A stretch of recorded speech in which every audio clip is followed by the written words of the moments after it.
Welcome to the podcast. This is unDUBBED, where we get real about data, leadership, and everything in between.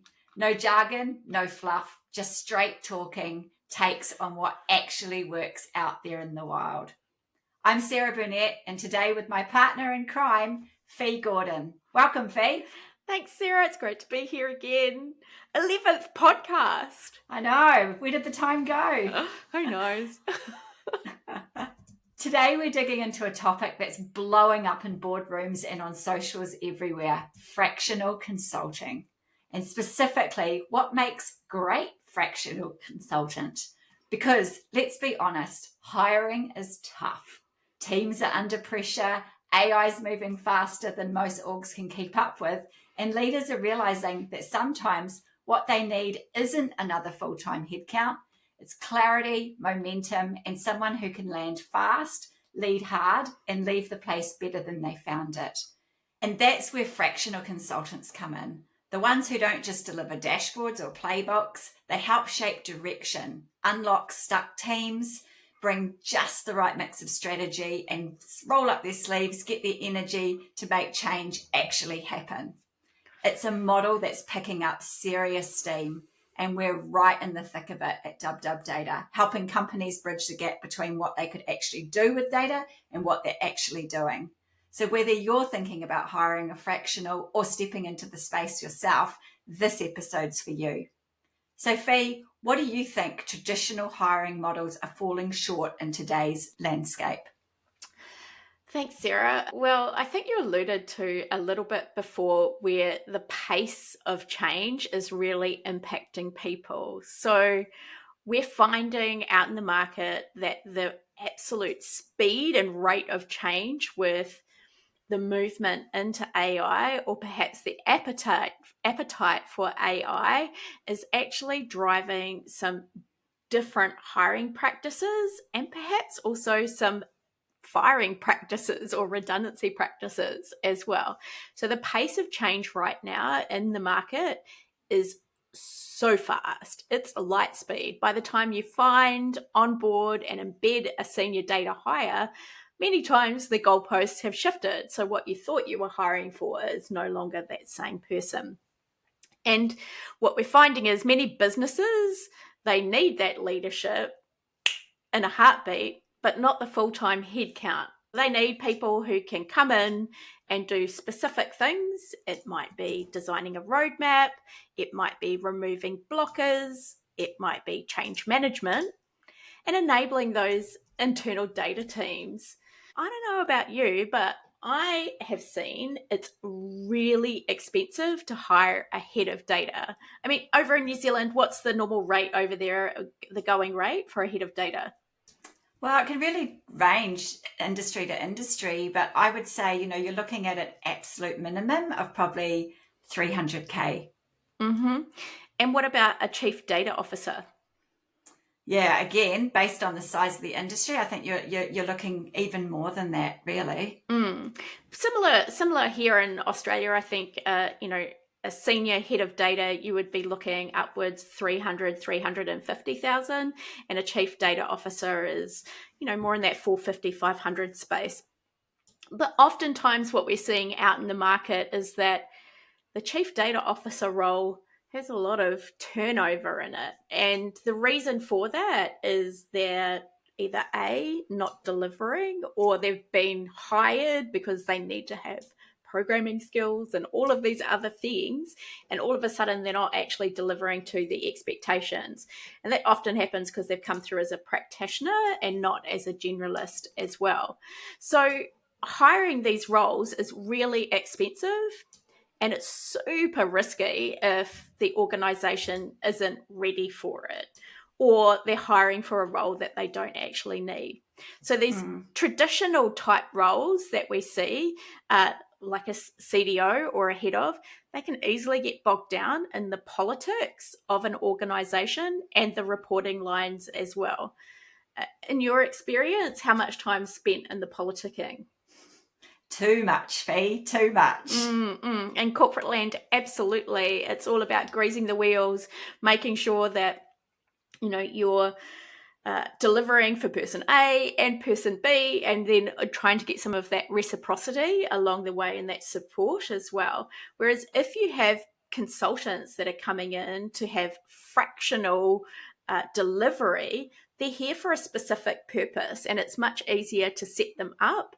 It's also helpful in the politics as well, because they're not people who are involved or up to their eyeballs in making things actually happen and doing some of that quid pro quo internally. They're here to deliver for a specific reason, and they can be more impartial as well. So we're seeing that the fractional roles or the fractional leaders are actually outcome focused from day one.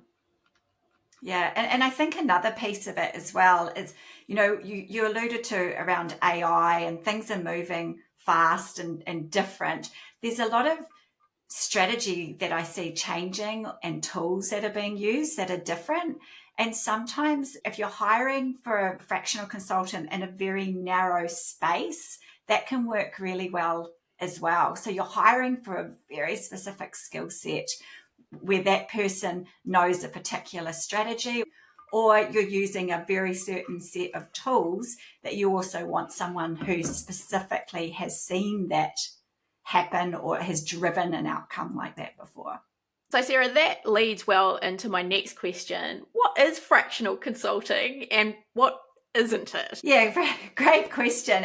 And a lot of people do get a little bit confused about what's the difference between a fractional consultant, a consultant, and then maybe an ingrained employee. So I'm going to start with what it's not. And you're not a freelancer and you're not a full-time hire. What you are is you're actually a partner. And it's not about filling hours. It's about delivering outcomes. So each time you're fully focused on delivering to the strategy of a single outcome. I love that. That's a good call.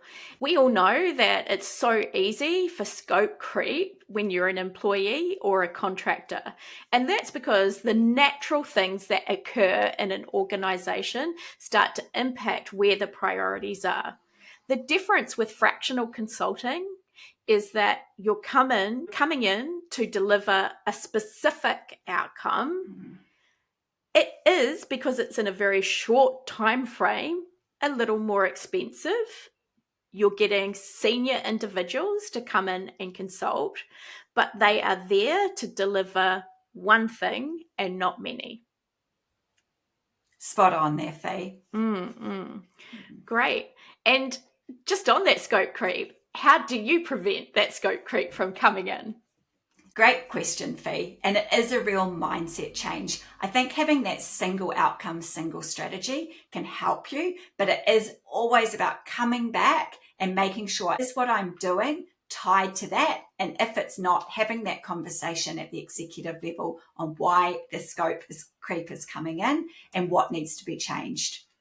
Yeah, totally. I mean, if you think a fractional consultant is just a cheaper version of a full-timer, you've missed the point. 100%. So on that, Fi, what do you think's behind the global shift towards fractional leadership in data? I think there are a number of things that have contributed to this movement. There's economic pressure, skills gaps, agility, and there's also a bit of a maturity mismatch. So let's dig deeper into each of those. First off, we've got economic pressure. I don't know if you've seen out on the news lately, but companies are under pressure to cut costs and still keep the digital transformation going. What fractional consulting and leadership does is it provides leadership without the long-term commitment. So that eases some of the economic pressures that you're seeing. You're not having to hire headcount, you're not having to commit to full-time. There can always be ceilings in what's happening in many organizations. So fractional leadership is one way that you can get around that. The next thing is the skills gap. There's senior data leaders out there are in short supply, especially great senior data leaders. And what fractional consulting or fractional leadership does is it gives you access to top tier talent that you wouldn't be able to hire or afford full time. So potentially you can put people into managerial roles and have the support of fractional leaders to coach them and nurture them through and help them to elevate their skills as well. Moving to agility, organizations want to have the ability to scale up or down as needed. And no one needs to have the overhead of thinking about, am I going to be making this role redundant further down the track? So a fractional model does give them that flexibility. And then finally, with the maturity mismatch, many businesses want to start or mature their data function, but they don't actually need a 40-hour or a 37.5-hour, depending on which country you're in, week of leadership to actually do it. Yeah, and I agree. And particularly, imagine if you came in, you could cut all the politics out and just do your job. I don't think any of those roles would need that 40 hours a week anymore. I know. This is probably a good podcast. How much time does politicking take in your organisation? Exactly. Sarah, tell me, what do you think makes a great fractional consultant? Yeah, so great question. And one that really sits with me is around the speed to value. That's the ability to land fast, ask the right questions, and create clarity. And it's really key. It's even more important when there's someone from the outside coming in, and working out what feels quite normal inside can be kind of odd from the outside looking in. So I think taking that time to get those answers. Another one for me is around context switching. So doing that without compromising the quality. You've got someone in there that's able to kind of have that single focus, but can really get across all the teams really quickly and understand what's going on. The next point is around being strong at stakeholder management. You really need to navigate the executives, the analysts, and the engineers. You need to work almost in a triangle, figuring out what each of the pain points are and how it all works to that one common goal that you've been brought in to fix. I also think that a lot of experience, so bringing frameworks, playbooks, style guides, all those shortcuts that as a fractional consultant you're going to bring under your arm and come in with, that's a great way as well for you to be super efficient and to be really effective inside. Another part around being a great fractional consultant is you're not just joining the team that you're involved in, but you're actually going there to uplift them and enable them. So a lot of guidance and support. The person that's coming in should feel like there's a kind of a lighting a fire under your data team, but in a really good way. So what does it look like when someone brings you in for just a few hours a month? It's big brains on part-time contracts. So it could be for leadership coaching, for instance, for a more junior data lead, and helping them to succeed without hiring a new exec. So they could come to you with their ideas or what's happening and ask for your feedback on how to improve it along the way, or for examples of what you've done in the past to guide them. Could also be supporting a product team once a fortnight and helping them to shape analytics that actually influence business decisions. We both know that gathering requirements is one thing that people often fall down on, really understanding the nuts and bolts of what the problem is that we're trying to solve. We can come in, work with product teams, work with stakeholders, bring it together so that everyone knows what the expectations are to deliver. Yeah, it's those real little shortcuts that I think fractional consultants can bring in and with a new set of eyes in an organization that's going through something that they've potentially been through themselves before. Yeah, I liken it to being a data lead in your pocket. So where you can call on us to deliver whatever it is that you require or consult on it. So you've got an advisor who's independent and really giving you solid advice based on many years of experience. For sure. Sarah, tell me how companies can leverage the fractional model. One of the ways I think is a great one is when you're piloting a strategy before you're going to scale it. So you may be looking at going down a new path of transformation with your data, maybe a completely new roadmap, new tools. But you really want to get into the understanding of what the outcome's going to have and get someone in who's really skilled, who's potentially been down that path before it kind of blows out into a full-scale project. The other thing is to come in and have someone who's going to mentor some of the internal talent. So if you're particularly changing, say, your architecture, you might want to talk about people that have worked in those tool sets before and can see all those little shortcuts in order to really elevate your team and get them across, and all those learning hacks that they can come in and help with. Another one is around de-risking the transformation. Whether it's tools, team structures, or governance, fractionals can really help doing this.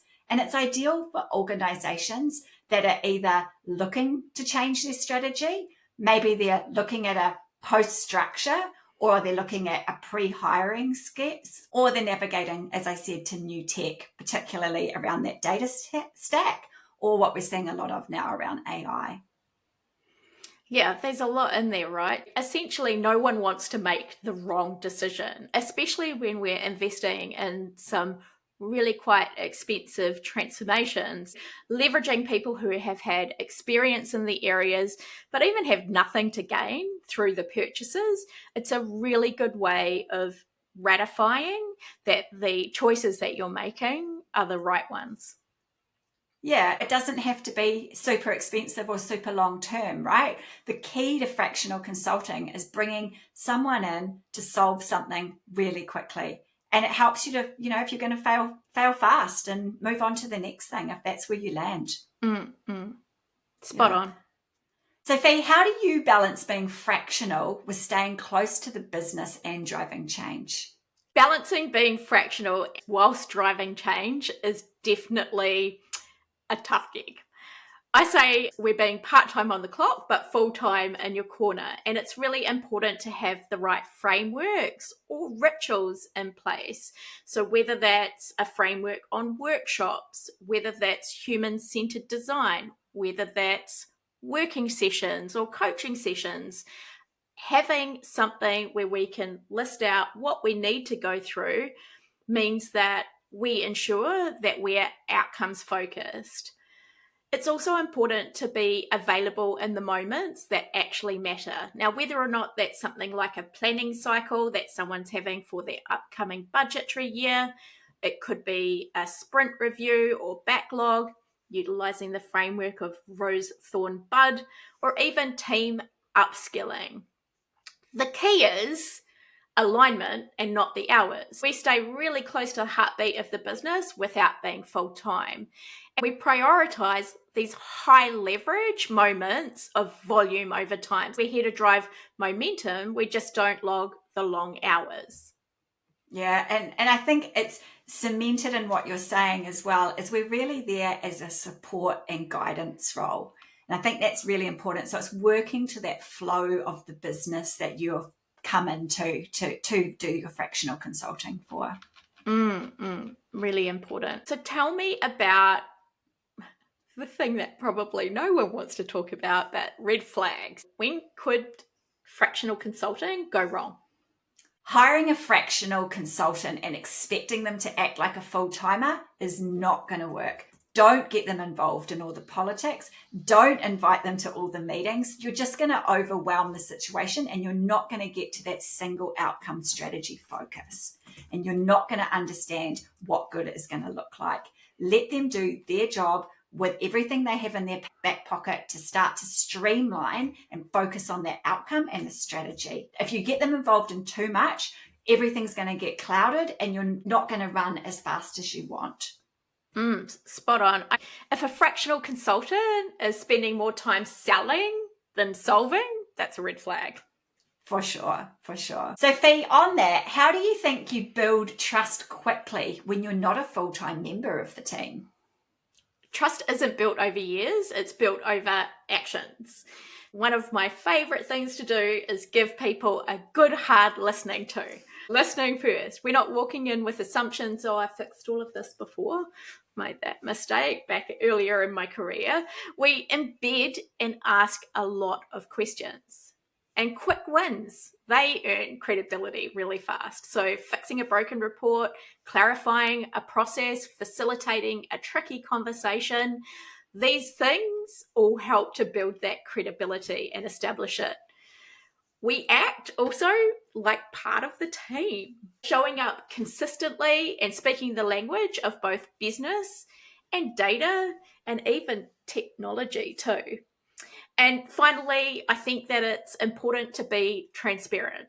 So being transparent about what we can do, what we're here for, and how we're measuring the impact, but also when we're probably not best to be the person helping to advise them, we can often find better partners of ours to come in and consult and provide that thought leadership where we don't have the expertise.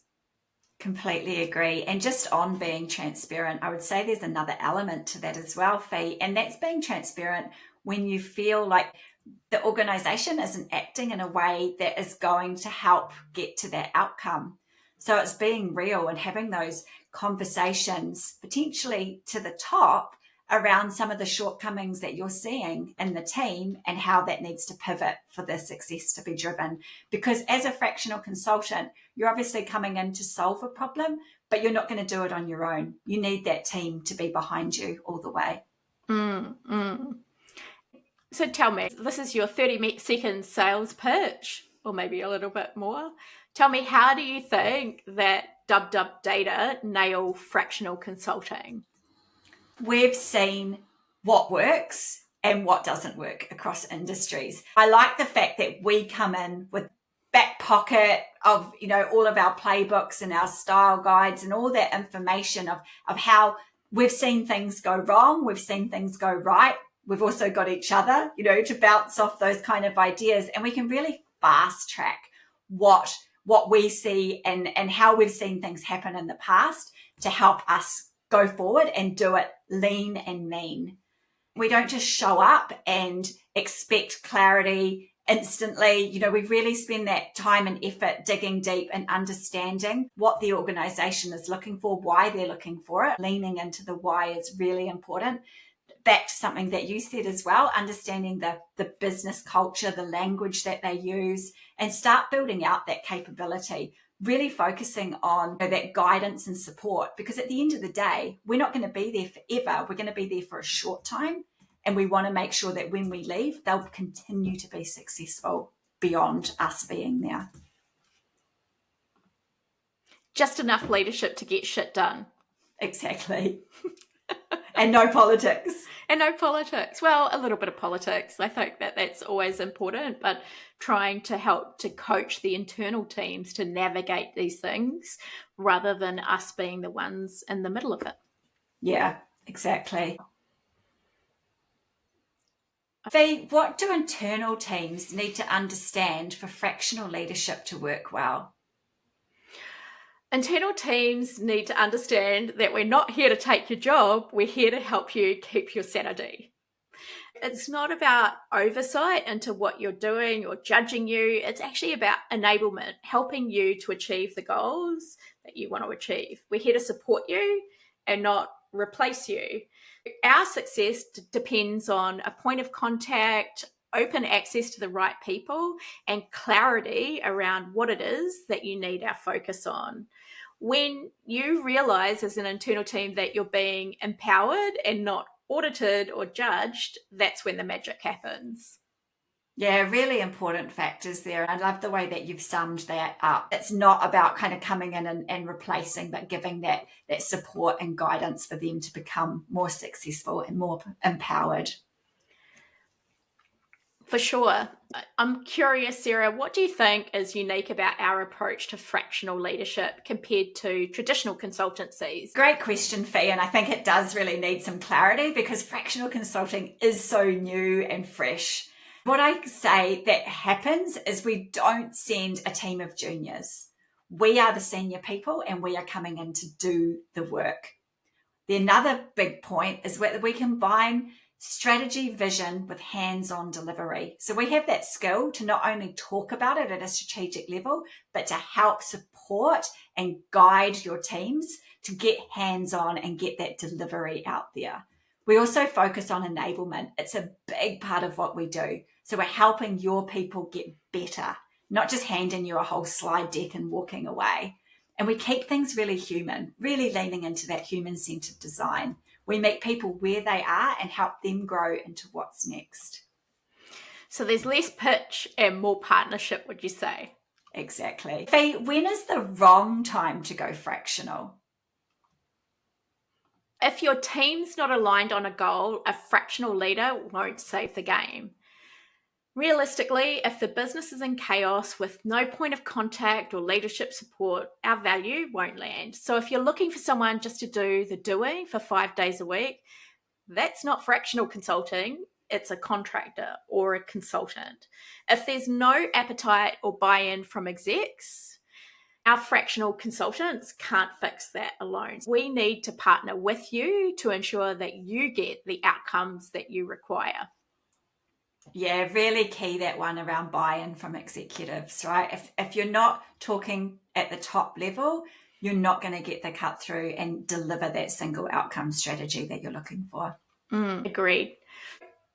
What would you say to a business that's not sure whether or not to go fractional or hire full-time consultants? Yeah, the beauty of fractional is that you can start small, right? You can get someone to come in for a couple of days, hours, and help to find the problem. It doesn't have to be that big project at all. It's almost like testing the water. You could start fractional and figure out you needed a full-time hire. There's no problem with transitioning between that. So really leveraging that fractional consultant to come and test what works before unlocking it in a full-time role. Yeah, spot on. I mean, I know that we use fractional for things coming in our business, for instance, on web consulting and marketing consulting as well, because we know that we don't need the full-time hires. We know that we're doing some of the work as well. And so it's been really cost effective for us, even though you're spending, about $500 for a 90-minute coaching session. That's, well worth it when you've got a laundry list of activities that you can take away and really help you to achieve the goals that you want. I'm loving the fractional aspect, both in us providing it, but also in utilizing the services as well. 100%. And when I think back to some of those engagements that we have done, yes, $500 for a startup is a big outlay at the time. But wow, the benefits that we get from it just takes us to the next level, I think, every single time we engage. 100%. So if someone's listening and wondering how to get started, what's the first step?